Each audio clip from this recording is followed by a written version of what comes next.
the new features in the PSP2 update for SANsymphony version 10. This webinar will be recorded and made available for later playback.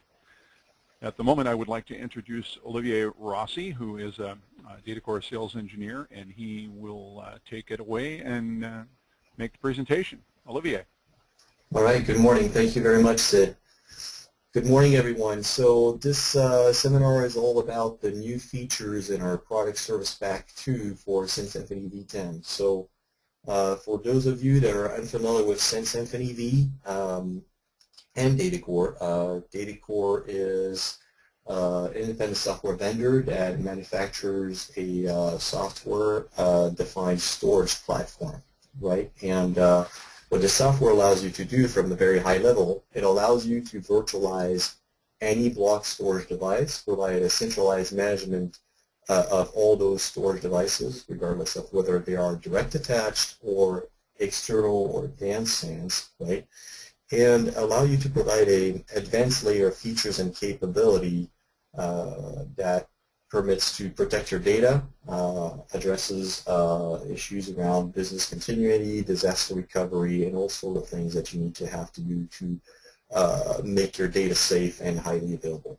So with that said, this is about the new features and enhancement in our stack. So here on this first slide, what we're describing is essentially where DataCore sits, where the software sits. It essentially sits in front of all the different stacks of storage, and you can see that it provides a unified set of storage functionality that can be consumed by any of those environments, whether they are virtualized hosts or physical servers.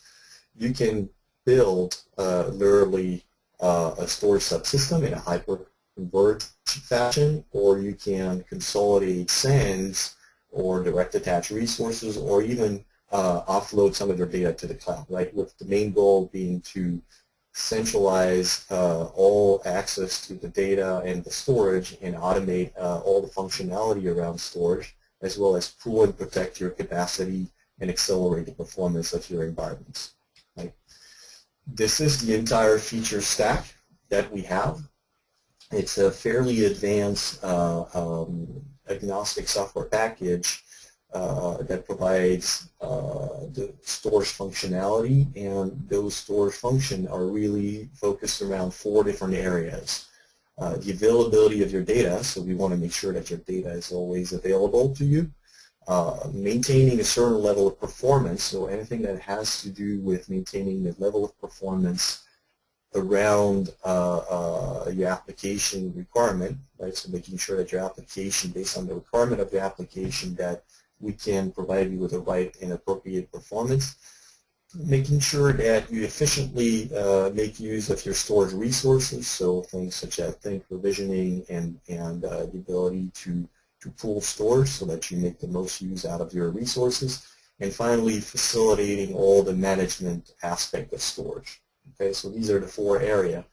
And we've made 3 key areas of enhancement in Product Service Pack 2. The first one relates to cloud integration. We'll talk a little bit more about this in a minute.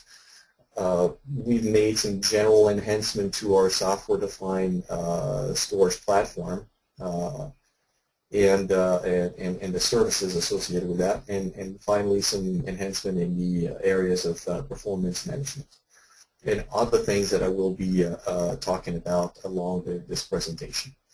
So the first part is on cloud integration.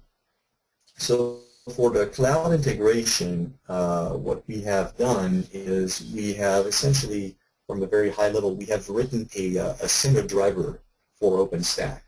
So for those of you familiar with OpenStack, essentially there's many different cloud providers out there and other people that implement OpenStack just for facilitating the delivery of cloud resources. And there's many layers within OpenStack, and one of them obviously is having the ability to talk to storage. So you see here OpenStack essentially allows you to manage everything from compute networking to storage. And when we talk about storage, there's many ways that OpenStack can actually talk to the storage, and one of them is through what's called a Cinder Driver. And essentially this is what DataCore has done is we have written a Cinder Driver that allows us to integrate within the OpenStack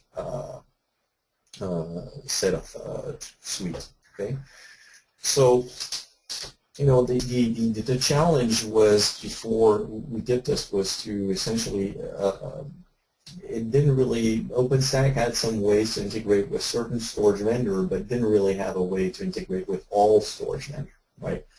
So having the ability to bring this, having the ability to integrate a lot of different various storage subsystems under OpenStack was somewhat of a challenge, right? Because you would have a Cinder Driver for vendor ABC that wouldn't be compatible with a Cinder Driver for vendor XYZ, for instance, right? With DataCore, introducing the Cinder Driver at the DataCore level allows you to be completely open as to what type of storage you put behind your OpenStack environment. Okay. So how does that look from a high level? Right. You have requests are made through the administrative interface from OpenStack, and that allows to provision storage directly from the DataCore environment up to the OpenStack layer simply by automating a lot of things that you would have to otherwise do manually, right? So whenever you have a provisioning request that is made from the OpenStack layer from the storage perspective, we automatically will register the new host that is being generated. So if you're creating a brand new virtual environment, you will register that host in the DataCore interface. We will create the virtual disk on the fly and serve them to that host, and making sure that we appropriately select all the right redundant path and allow you to take a snapshot when relevant, right? So that's one of the big part of the OpenStack environment is that you can literally take your entire environment, snapshot it, and restore it back, right? Like with many other virtualization technology. So here is the ability to integrate all this so that it works perfectly within the OpenStack environment. Okay. Now the other section that we're going to be discussing is the general enhancement that we've made to our software-defined storage platform. And one that we've introduced with PSP2, so apologize, let me go back. One of the things that we've introduced with Product Service Pack 2 is deduplication and compression. Okay, so this is version 1 of our deduplication and compression. It is still an experimental feature, but at this point, what this essentially addresses is the ability to deduplicate and eliminate duplicated copies of similar sets of data, right? So DataCore, as you know, is a block-level virtualization system, right? So essentially, we do not deal with files; we deal with blocks, raw devices of storage. And so what we've introduced is a way for us to insert a deduplication pool in line to the regular pools that you would be using with DataCore. And the end result is that you can reduce storage capacity that way. This deduplication is post-process only, right? It is not an inline deduplication or compression methodology. It's post-process only. Okay. So the idea is that you can create, as I mentioned, those deduplication pools that are dedicated for the deduplication purpose, and set schedules to run those deduplication, those post-process deduplication and compression, right? And again, the end result is that you can reduce the amount of space that you use. Okay. Now, another big step in milestone in Product Service Pack 2 is our integration with Veeam. So, one of the challenge with Veeam, right, when you take a backup with Veeam is that the way this works, and we're going to focus on ESX, right, because that's the first step of our integration is with VMware ESX. The challenge is it's putting a burden on the ESX infrastructure when you take a Veeam backup. Why is that? It's simply because Veeam will generate VMware level snapshot, and we'll have to keep those snapshots alive for an extended period of time, which is the time it takes for them to actually take a backup. And so the challenge is that having, as you know, in a VMware ESX environment, having many snapshots will slow down your environment, right? And that's why usually you need to clean that up after a while, right? But when you have many of those running concurrently, it will slow down your environment, and also the Veeam backup will actually have to read all those different snapshots through your LAN and create their backup. So essentially, it really is going to put a burden on your LAN as well when you do the backup. So with DataCore, what we've done is we've leveraged our snapshot capability, and essentially, in a nutshell, what we've allowed to do is to offload the backup from the LAN to the SAN, as well as reduce the snapshots requirement at the VMware level, right? So let me show you what this looks like. So essentially, from a high level, you have your backup server to the right, which is Veeam, right, to which you're going to provision a snapshot copy of your live data store. And when you set up a backup in Veeam, instead of speaking directly to the production environment, you would be speaking to what we call a proxy ESX server. So for this to work with DataCore, what we ask you to do is to have a proxy ESX server on which you're going to define the VMs that you actually want to back up, right? And the backup server will actually read through the snapshots, through the SAN, the backups, but will get his information from the proxy ESX host, right? So it essentially really allows you to completely segregate the backup process from your production environment and completely offload that backup job from the production environment, making your production environment even more available than it is, right? Because it takes away that backup window, okay? It makes it really, really fast, so no impact on production. So that is a very, very cool and very interesting new feature that we've introduced in a very smart way, we believe, to accomplish that. Now, another thing that is available with SANsymphony-V Product Service Pack 2 is VDI Services, right? So essentially, the goal is to provide you with a tool that allows you to create up to, anywhere between 250 and up to 500 desktops that are stateful VDI deployment. And that's the goal, is really to focus on, departments and smaller organization. The challenge that typically you have with VDI services is that you need to meet performance and requirement of VDI, and from a storage perspective, that can be a challenge, right? So also, if you need to make that environment highly available, because we're talking about stateful VDI, right, where you really store your data, it's not something that's transient. It really becomes your system that you're going to keep.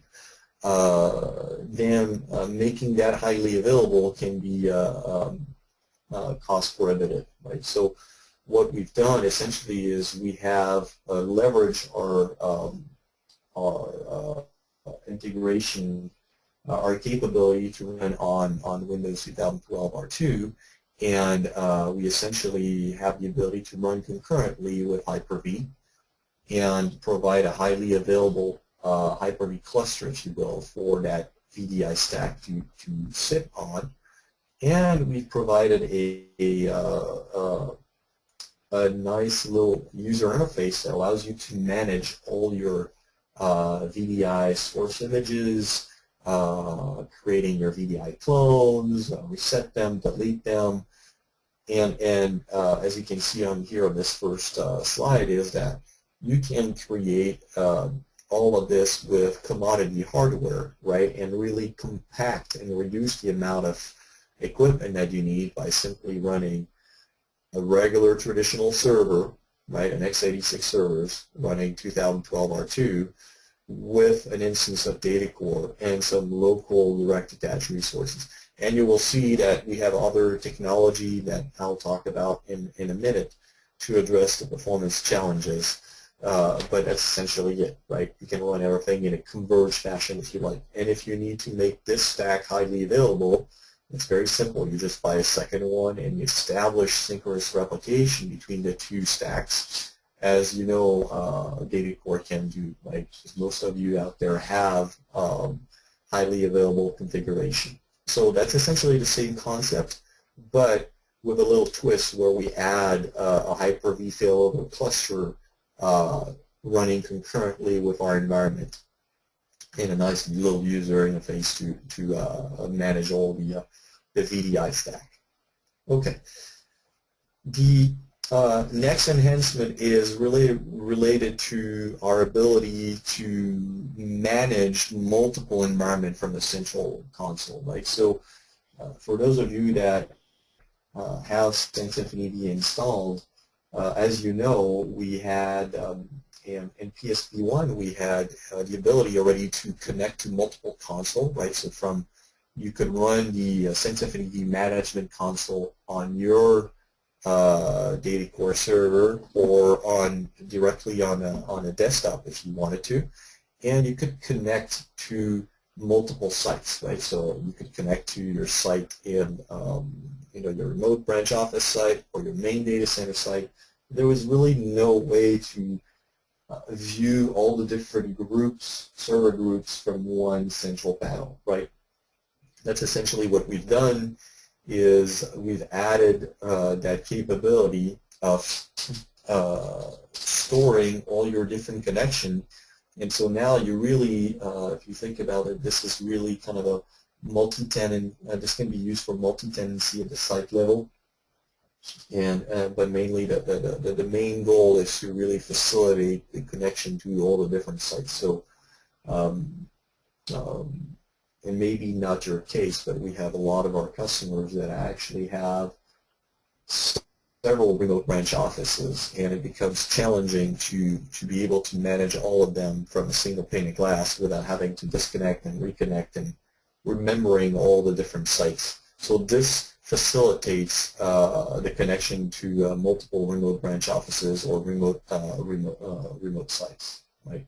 And essentially what it does is simply what we've added is on the interface that you're familiar with, on top of the DataCore server configuration where we define our server group and the DataCore servers, we've added another panel that is called server group connection, and that essentially allows you to, from a central location, call on to all the different environments, right? So very, very, very simple. Simple enhancement, but extremely powerful in the sense that it facilitates your centralized management of a distributed group. Okay. The last thing that we've focused on has been performance enhancement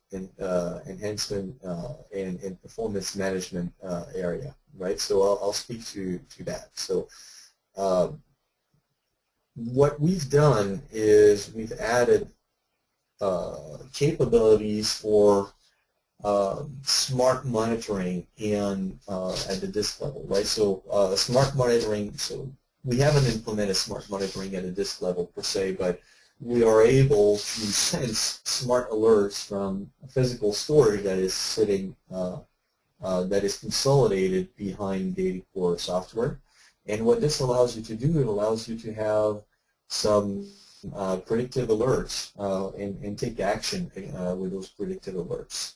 So the idea is that you want to be able to know what happens to your backend and whether or not you have failures that may occur because you started having some smart sensor going off about one aspect of the drive or another aspect of the drive. And that can be just a single drive. It could be a high-end store subsystem in the back end. The point is that we're going to pick up those alerts and display them.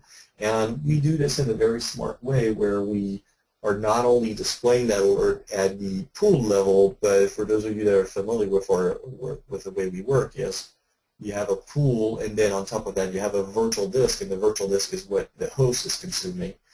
We will bubble that smart alert all the way up to the virtual disk that may be affected by this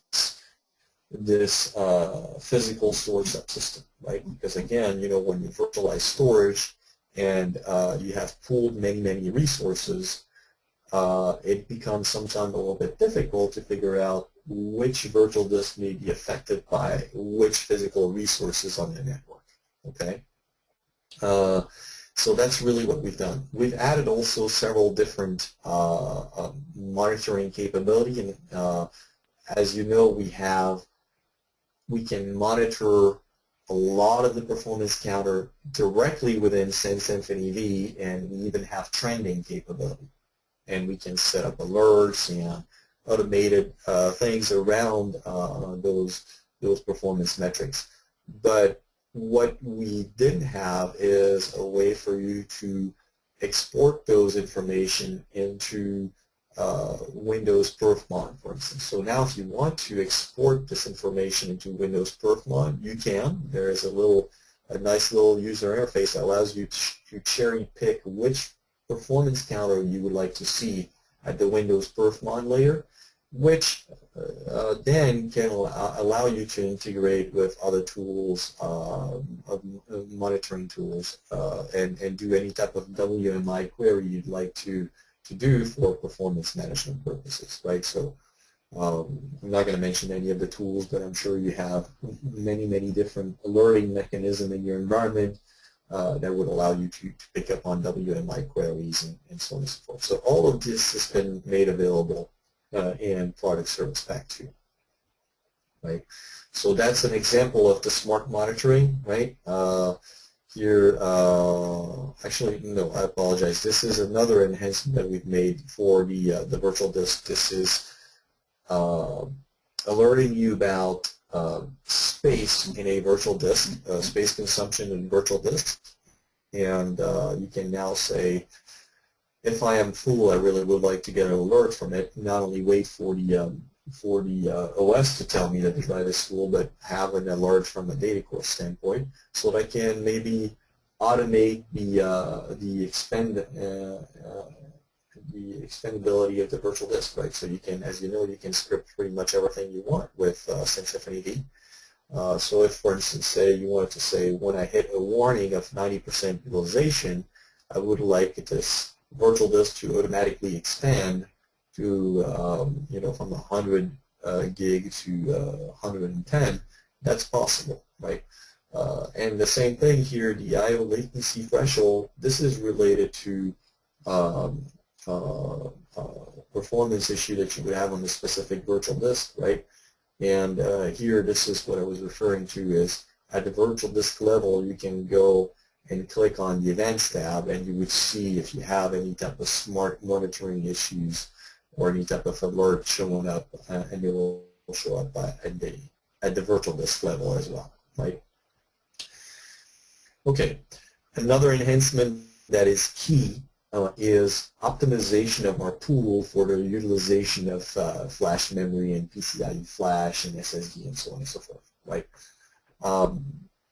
What some of you may have seen is that in the way we pool storage, we essentially treated pretty much everybody as equal with the ability to create different tiers, but we were not optimized for leveraging the read capability of the flash, right? And so what we've done is we made a very small change to our pooling mechanism, which essentially allows to accelerate the reads tremendously when it comes down to leveraging PCIe flash resources. So now you really get the full bandwidth and the full benefit of those flash resources just with that very simple change, right? So again, just a very subtle performance enhancement, but very, very important, especially when you start talking about very large deployment with a lot of PCIe flash resources. Okay. Now, for those of you that are concerned about performance and that have, for instance, databases or that are running a lot of business intelligence report and so on and so forth, anything that generates a lot of random writes, we have built a, and that was actually available in PSP 1, but it's been made official in Product Service Pack 2.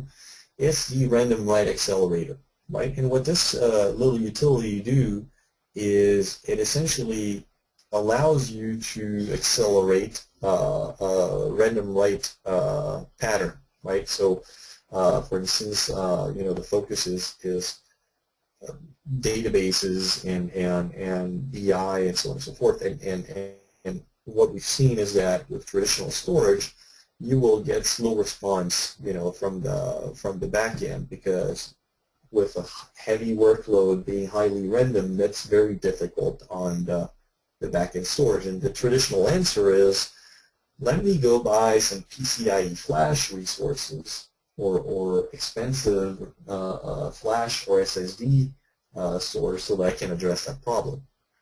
So what we've done is essentially we've converted those random write into sequential write. Okay.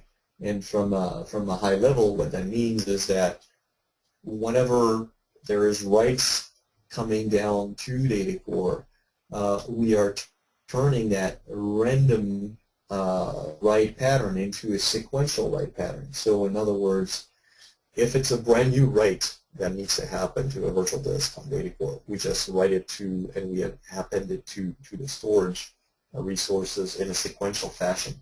If you need to write over, a block of data that was previously written to, well, we don't really care, and we don't really go and seek where that block is. We simply write a new block, and in the background, what our software does, it will do what's called garbage collection to essentially take out the old log that is no longer used, right? So that's from a very high level. There's also other processes such as log compaction and so on and so forth that run in the background, but the end result is that you have tremendous performance acceleration for all those type of applications, right? So anything that is SharePoint, Exchange, Oracle, SAP, and all of these hitting the back end that are heavy random writes, the type of performance acceleration that we see sometimes even outperform what an SSD can do natively, right? And that's simply because of a very simple change of changing the way we write to the back end and making that access completely sequential versus random, right? So now you can take some SATA drives that are usually more your desktop grade type of storage capability that are not super fast, but that perform really, really well when you write sequentially to them. Well, by using the random write acceleration feature, that is something that makes those traditionally slow spindle work really, really fast. Okay, so that's the random write acceleration. So if I were to summarize a little bit all the different areas, right here, I've taken a different view of the features and capability I showed you earlier on at the beginning of this presentation. Essentially, we focused on area of availability by providing you this this integration with Veeam, right? In terms of the performance, we have improved the way you know the way we leverage PCIe flash resources so that you have better performance out of it, especially from a read cache perspective, and also helped you with random write patterns, especially databases and business intelligence requests, right? And we made that random write pattern completely sequential, which makes it very easy for the backend. In terms of space efficiency, we've introduced our first iteration of deduplication and compression, right? So there's going to be many more after that, but that's the first iteration of our deduplication and compression. And for management, we've added cloud integration for OpenStack through our Cinder Driver. And centralized management has been expanded to support multiple environments from a single pane of glass, as well as providing more analysis and reporting capabilities, so for the smart monitoring that I was referring to, as well as integration of metrics at the virtual disk level, allowing you to figure out if your disk is full or getting full, and if you have latency that could be related to a problem in your pool that, by the way, smart monitoring could predict upfront. Okay, so that's essentially the highlight of the new features in our product service pack 2 for SANsymphony-V 10.0. And what I would like to do at this point is turn the floor back to Sid to see if we have any questions from the audience and maybe answer them. Sid? Yeah, thank you. We do have a few questions here. The random write acceleration that you were just talking about, is it turned on by default? Is it system wide? How do you control or configure that? Okay, so that's a very good question. So this is definitely not system-wide, and it's not turned on by default, right? So essentially, you have the choice to cherry pick which virtual disks are going to leverage that feature, and you can turn that on or off at will. So you don't have to make any changes to the infrastructure.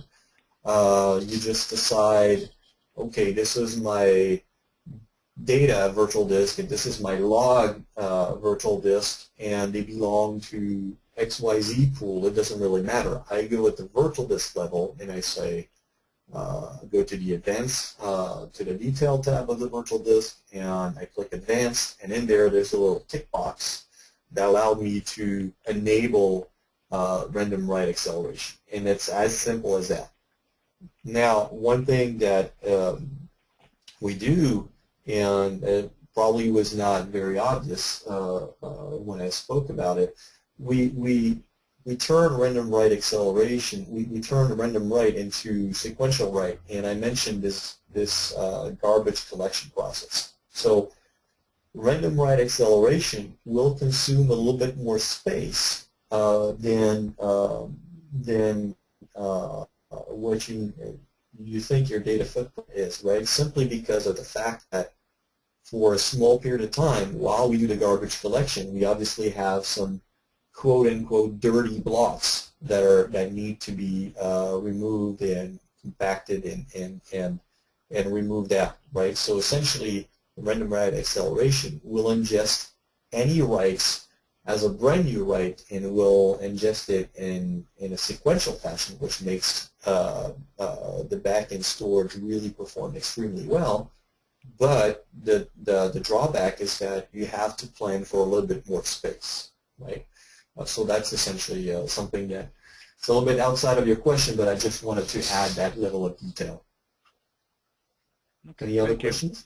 Yes. Yeah, going excuse me, going back to the OpenStack integration for a moment. and I realize that this is probably more of a large enterprise or a service provider thing. I know that a lot of enterprises are beginning to experiment with OpenStack and building private clouds and so forth, or hybrid clouds. But if an enterprise has an existing investment in a big EMC SAN or HP or IBM or something like that, excuse me, those products don't natively have the ability, to my knowledge, to talk to OpenStack, and so they've got a problem. They want to enterprise. They want to deploy OpenStack. They want to build their own private clouds with OpenStack, but they can't provision storage on their existing enterprise SANs through the OpenStack interface. And so, if I understood you correctly, putting DataCore in front of that legacy storage system takes care of that issue. Absolutely correct. And so I'd like to say that there's more and more Cinder Driver for different type of storage subsystem out there, right? And I don't know them all, but obviously all the big players have their OpenStack integration. But even when they have their OpenStack integration, there's still the challenge of how do you manage from within OpenStack multiple different environments, right? And as you correctly said, is if you have legacy storage, how can you integrate all of it under OpenStack? Well, that's really where DataCore comes into play, right? That our first and foremost goal is to allow you to pool all storage resources together and centrally manage them from a single pane of glass, right? So that's one of the big aspects of what our software does, is storage virtualization. Well, that's exactly what we do. We virtualize any storage that the end user may have or that they want to acquire in the future, and we put a Cinder driver on top of it, which means that OpenStack can talk in a very uniform fashion to any backend. It doesn't really matter which backend that is.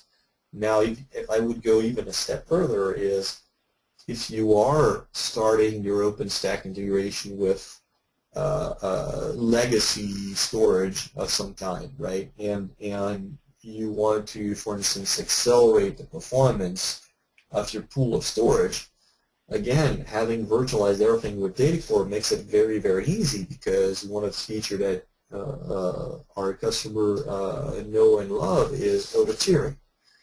You can now take that stack of storage, regardless of what that stack of storage is, and add a layer of SSD or PCIe flash in a non-disruptive fashion and accelerate the pool of storage without having to touch a single thing in your OpenStack layer. So you don't have to change anything in the OpenStack. So yes, you're absolutely correct. It facilitates integration with OpenStack for any storage. Excellent. All right, I think that that wraps up the questions, and we've gone about 40 minutes, so I think that will conclude the webinar. We'd like to thank everyone for attending, and thank you, Olivier, for being our presenter today. This webinar was recorded. It will be made available for replay. So thank you, everyone, and we hope everyone has a good day. Thank you so much.